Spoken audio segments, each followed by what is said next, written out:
Nation, our Navy need that. But we're going to be compassionate, and we're going to try to understand where the sailors are coming from. But you're still authorized to lead hard. And I told him, I was like, listen, this isn't Brent Gaut ship. Yeah. This is the USS George Washington, right? It's a United States ship. This is our ship. Every one of us have a part in the success of this ship. When you walk down the street and they see your ball cap, they're not going to go, that's Brent Gaut sailor. That's going to be, they're going to say, well, there's another GW sailor. We're ship in the Navy. We're ship to be a part of. So it is on all of us. If you're going to be here and we're going to do this, right? Whether you want to stay in or get out, why not be great? If we're going to do it, let's do it right. Let's do it right, yeah. And you have as much accountability and ownership of this as I do. Now, you might not care as much as I do, but man, if you could just get somewhere in the area code of my motivation and love and care for the ship, we'll be doing something right.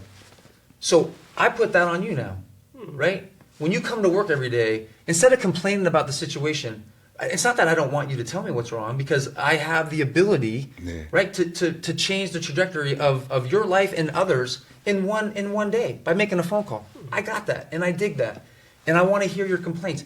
But instead of just coming in just to complain, look yourself in the mirror and say, what can I do to make it better? Right. What can I do to affect my shipmates in a positive way? What can I do to contribute to this ship getting out of the shipyard one day sooner than it's supposed to?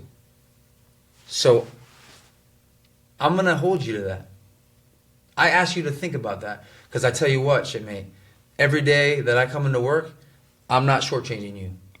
At the expense of my family and my friends and probably my overall well-being, I'm going to give you everything I got. Every single day. Till the day I walk off that brown, they bong me off. By whatever means they do it, whether I'm getting fired or I'm going with the band playing, I'm going to give you every single bit of my heart and soul to turn this around. And so I don't know if that was the driving force, but certainly I do think that from then on, and I told the team, I told XO, CMC, we're going to over-communicate. I'm going to get on the 1MC, I'm going to talk to the crew, and we're going to do, we're going to look at, all the different things that we can do. We're going to pivot, in a sense, and really show the sailors, hey, we do, right, give a shit. Because here's the thing. It's not that today's sailor doesn't want to serve and doesn't care. Man, there's a bunch of warfighters out there. Oh, yeah. Oh, yeah. But they just want to, they want you to earn, right? Their love language is acts. Don't tell me you care about me and love me. Show me that you care about me and love me. Right? So, Captain, stop talking about how much you care or how much you want me to do for the ship. When I have to drive to a satellite parking lot and they get bussed in, it takes me 2 or 3 hours to even to get to work. And then I come on board and you're like, hey, give me your best effort. It's like, I tell you what, how about you find a parking lot closer to the ship? And then maybe I'll think about giving you my best effort. And so I said, we got to pivot. I remember my supply officer at the time, total warfighter, prior enlisted, got commissioned, right? Now it was an 05 at the time, now 06. He said, but Captain, you keep telling us how important it is that we got to keep fighting to redeliver the ship. And I said, I know, Bubba, but we're going to pivot right now. Right? So we're still going to work towards that goal, but we have to show the sailors. We have to be sailor-facing. We love you. We care about you, and we're not going to just talk about it. We're going to show you. So here are all the things, and I need ideas from you. It's not going to be. I'm not the smartest guy in the room, so I need you to tell me what you think we can do to do that. So we came up with a number of things that over time that we did that I think started to turn the tide. And I will tell you, and again, that was the May, June, July timeframe of 22. By the time we got to September 23, we did a family day cruise, a one-day cruise on a Sunday, because we knew the ship was going to Japan, and the ship would not, a lot of family members would not have a chance to fly overseas to go see their family. So we had family come in to Norfolk, and we got underway on a Sunday. Beautiful day, perfect day, couldn't have been better.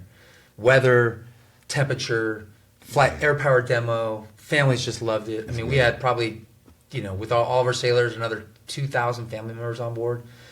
And that same sailor who had sat there said, I just don't think you're going to change. I don't think anything's going to change. Right.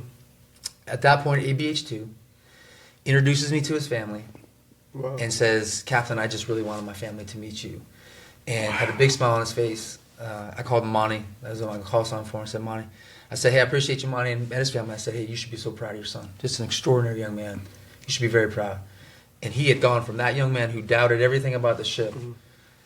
He had gone out on a TAD, got to be underway on the flight deck, got to do his job. I got to practice his rating at sea. Came back with a smile on his face. Right. Checked in with him. He's like, Captain, that was amazing. Like, I love it. And then again, just keep fast forward until we got to the family day cruise, and he was like, I want to introduce you to my family and that was the day I felt like, you know what? Right. We still got a lot of work to right, do, right, but right. it's starting to turn.